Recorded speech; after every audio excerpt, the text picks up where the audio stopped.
Okay, guys, I understand it's been a long time since that's actually happened, but I guess it's time to talk about Paramount. So, last week, Paramount finally had what they wanted, Warner Brothers.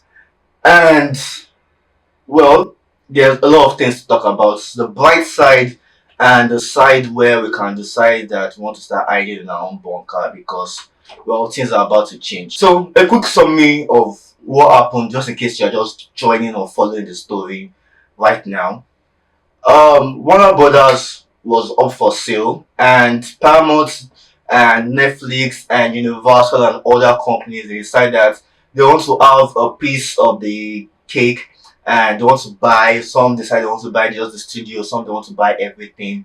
And all those companies they came together, and many of them dropped down, and it was between Netflix and Paramount. Netflix was able to win the deal, and for months it seems that Netflix actually is going to own Warner Brothers. A lot of people came out and said that this is going to be bad, this is going to be good, but it was Netflix. For at least about 3 months, Netflix was the owner, not fully the owner, but Netflix was the winner of that bid. But during that 3 months, Paramount tried all forms of tactics to own Warner Brothers. They tried All-Star Takeover. They tried meeting the shareholders. They tried increasing their bid, and people were going no, no, no, no, no, no, no, no. And now, the last time, they decided that okay, just give us a few hours, or I think 24 hours or 48 hours to give you a last and final offer. If you don't want it, no problem. If you want it, that's good for us. And they drop a bit, which is about 110 billion dollars. And Netflix was like, we can't match this. This is just too much for us. So let's back down. Now, you should know this, in Netflix deal, they put a clause there. If Warner Brothers decide that they want to go with Paramount deal, then they are going to give them I think $2.8 billion or something, or 2.3 or so. I think just $2 billion and above. And in Paramount deal with Warner Brothers, so that if we are going on your deal, you are going to pay Netflix that let's say $2.8 billion. And Paramount agreed. And in Paramount deal, they're like, if this thing doesn't work out, we are going to give you $7 billion. Also, we are going to be giving you, I think, about $2 billion every quarter, every 3 months, every 6 months, till the deal has been finalized. So Paramount paid Netflix that $2 billion, and no, they're still going to pay another $2 billion every quarter, and if this deal don't go, it's going to be $7 billion they're going to give Warner Brothers. So here's the thing. According to Netflix, they're like, we want Warner Brothers, but it's not a must have. I can't remember the exact quote they I think it's good to have or something, then not a must have at any cost or something. But in Paramount case, they just want it. Now Netflix just want the studio side, but Paramount wants everything, every single thing. So they want to be like, they want to compete with Disney. Now, if this is where the argument of, is this thing good, is this a monopoly, is this thing bad, stuff like that. If you compare Warner Brothers with Paramount against Disney, Disney is still the biggest. I'm not talking about finances in things Disney owns and the value of things Disney owns. Disney is still the biggest. They are not monopoly, but they have their hand in almost every business. Just like Coca-Cola. In case you don't know, Coca-Cola owns a lot of companies that produce drinks from different countries around the globe. So the same thing happens with Disney. If they combine, I don't think they are going to be on par with Disney. That's just my own personal thoughts. and there is still a lot of things that is going to happen. Now, when it comes about the finances, Paramount, when Skydance, which is David Davidson company, merged with Paramount, they carried a lot of debt and they are still owing a lot of people. I think about $50 billion in debt. They are going to combine with Warner Brothers. They are going to carry Warner Brothers $30 billion debts. That's like $80 billion with Warner Brothers with the initial sale of the, let's say, $110 billion. And if this approval go within, let's say, 2 years, they are going to pay about 4 billion or $4 to $6 billion to Warner Brothers shareholders because of the time. And the sales didn't go. They're going to have those. They're going to pay $7 billion. So this thing, they have a lot of money that are owing these people, and the question now is, how is this going to be for the future of entertainment? Now, initially, you've seen from my past video, I I'm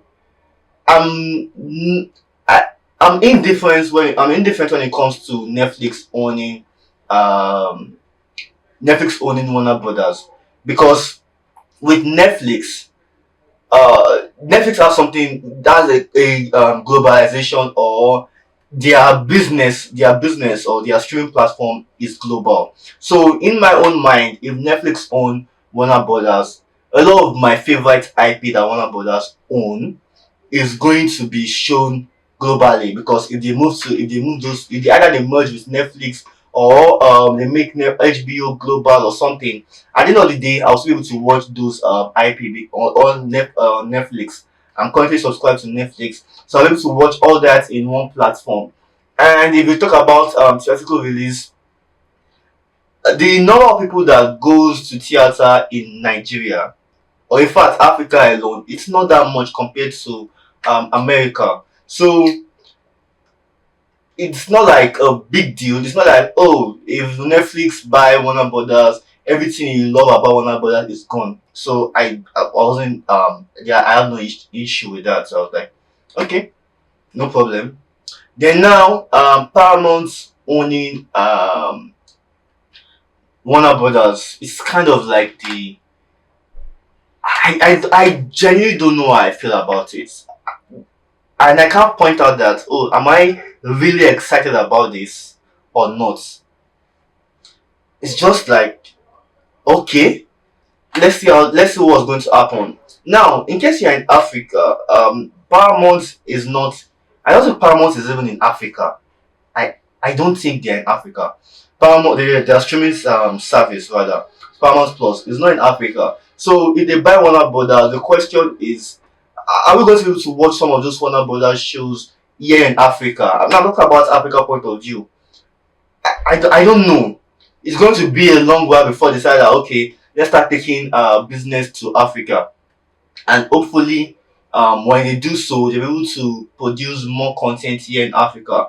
That's just the big question. So, if you look at the politics side of things again, I genuinely couldn't care less what politics anybody is.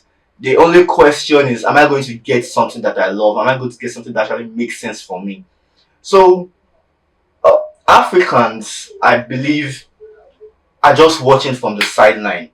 Whether it is Netflix, whether it is Paramount, whether they sell, whether they don't sell, it's just okay. Somebody bought a company of $110 billion.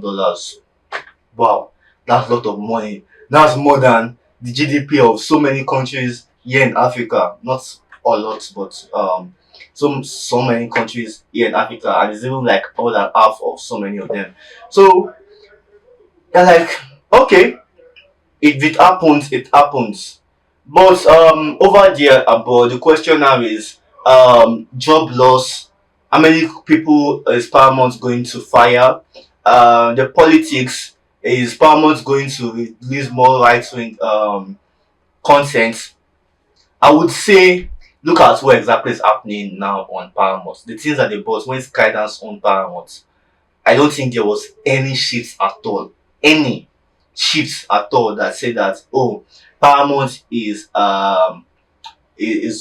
right wing when it comes to the programming. Now the thing they did was that they fired some actors. They said that they're going to work with some actors.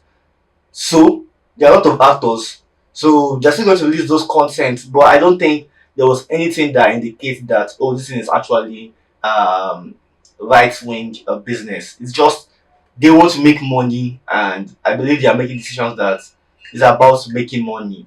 The only issue is that Star Trek universe is killed entirely. They've killed this new. They're trying to rebuild the Star Trek universe into something new. So hopefully, this new Star Trek is going to be good when it comes to Star Trek. I love Star Trek. I couldn't watch this new Star Trek Academy, not because I don't want to watch it, because I just feel like there is just a limit to which you can go that's going to make me interested. So that's one thing about the Star Trek. So if they do a reboot and it's quite interesting, I would love to watch it. Um, Another question is when it comes to black people. Uh, Somebody was pointing out content about people of color. How many will Paramount release? And I was like, even before now, how many content of people of color does Paramount releases? Now, in case you don't know, Paramount owns BT. So there's Tyler Perry movies. But like under the Paramount banner, last year I don't think there was one. So I I don't think there's going to be anything like devastating when it comes to Paramount buying Warner Brothers. But I just hope the things that I love remain untouched and they are made better. So if they are going to produce the 30 plus content they decide that they want to do, 15 from Warner Brothers, 15 from Paramount. The question is, will I get to see more of DC? Will I get to see more of Harry Potter? Will I get to see more of those things that I personally love? Will James Gunn remain as the head of DC Studios? Um, I believe James Gunn would be the head for a while, but creatively, if James Gunn don't feel in control, he's going to back down. If James Gunn feel the politics, they are pushing politics that, oh, let's make this character more of our side. Let's make this now. David Zaslav, nobody knows his politics, but I don't think he's pushing to, oh, make this my thing, make this what I believe in. No, just make your thing, and if it doesn't make money, I got you out. So I want the same thing when David Ellison take over Warner Brothers, and hopefully when they are releasing content, they are releasing something that doesn't disrupt or doesn't make people leave or people stop working with them. You can become the superpower of the entertainment industry, but hopefully you keep the entertainment industry as it is and not just try to say, oh, because we're the big guys.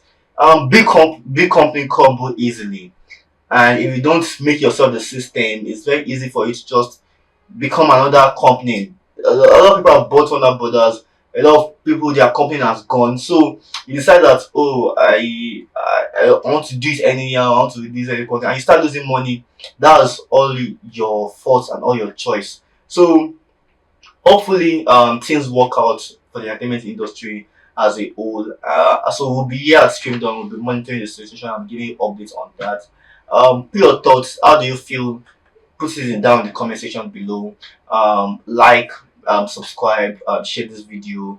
My name is Adi Dayo. Follow me at Adirobot on all social media platform. Check out streamdom.com, our website.